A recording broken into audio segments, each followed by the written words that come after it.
Hello Physical Fiends, it is Jordan here with another Worth a Purchase where I play a game for a short amount of time to see if I would buy it myself. Today, I'm taking a look at Ariana and the Elder Codex. The game is out this week digitally, but this is Physical Paradise and I only care about games with physical video games, and this does have one. I will talk about it later in the video, but I have put purchase links down below in the description and pinned comment if you want to pick it up.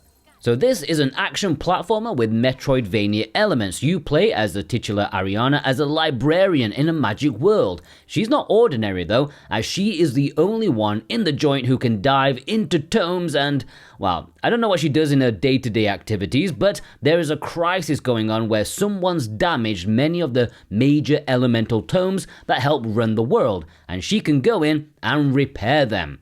This involves finding tears within and going into battle rooms of sorts to throw away the demons within so you can fix it with your magic quill. Now these aren't exactly within easy reach, so you have to do some platforming and challenges before you can do them, and there are loads of enemies in the way to stop you. The combat consists of your standard side-scrolling hack and slash these days, but it's handled in a fun way. Magic is a key component of this game, and you can equip a total of 6 magic attacks at once. There are plenty more, but you can only have 6 at once. There's plenty to learn and different elements to try out. They have a cooldown timer, but you can effectively use them all at once as long as the attack animation has ended. This leaves you with a lot of firepower and makes for some fun encounters as you go to town on the demons. You do have a sword attack, which is very important and should be backed up with your magic. That is the key to success, as is dodging enemy attacks. I played on normal and I found I could be a little careless without worrying too much aside from the boss fights, but I've only played for a couple of hours so far. If there's a good difficulty curve, hopefully it ramps up a little bit. Either way, I've been having a good time with it. Okay, plenty of enemies are repeated from a visual perspective, but often handled differently depending on their elemental type, and mixing and matching different enemies at once can provide interesting encounters.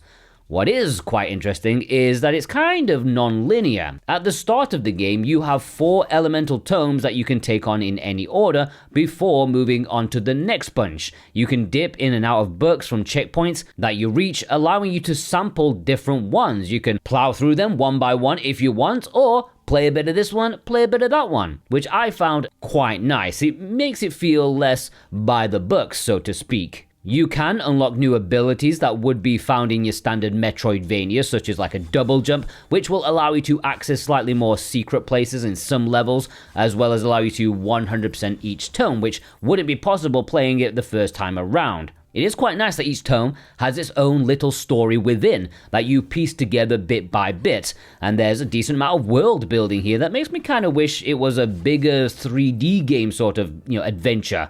They put in a decent amount of effort here. There are RPG elements too. Not only does Ariana level up, but she can also upgrade her magic, as well as craft equipment in the hub area.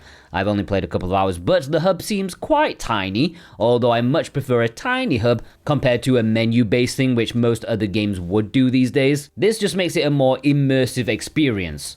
And the presentation is, overall, really nice. It's a good looking game overall, but some of the locations are absolutely lovely. I like the visual style a lot.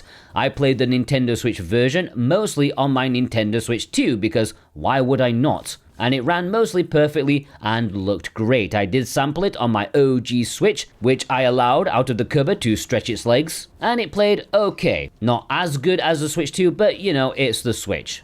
Now before I get into the physical details, if you are new here through searching for this game and you enjoy physical video games, then this is the place to be, okay? Subscribe, it will be the best thing you do today, I promise. Only your wallet will regret it, you won't. The physical release for this is quite simple. There is a standard retail release on Nintendo Switch, PlayStation 5, and PlayStation 4. This retail release comes with a bookmark and a reversible cover sheet, which is nice. And if you want to purchase this, then you can do so via the links in the description and pinned comment.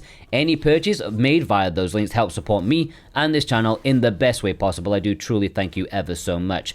Would I buy this myself? Yeah, I've been having a grand old time with it. You'll find more depth, more Twitch-based gameplay like elsewhere, but for me, Ariana gets a good balance. It's got a nice magic system, the combat plays well, it's busy without being overwhelming. It looks nice and has an interesting gameplay flow with the different tomes you can go into anytime you want. I like it more than I thought I would. I know Idea Factory, Compile Heart, that duo, that label is a warning sign, but for me, I've had a really good couple of hours with it so far, and I would like to carry on. It's been fun. How about you? Are you going to be picking this up? Let me know in the comments below. If you want to purchase it, please do so with the links in the description. I thank you from the bottom of my heart. Go check out some of my other videos, you physical fiends, and have a fantastic day. Take care.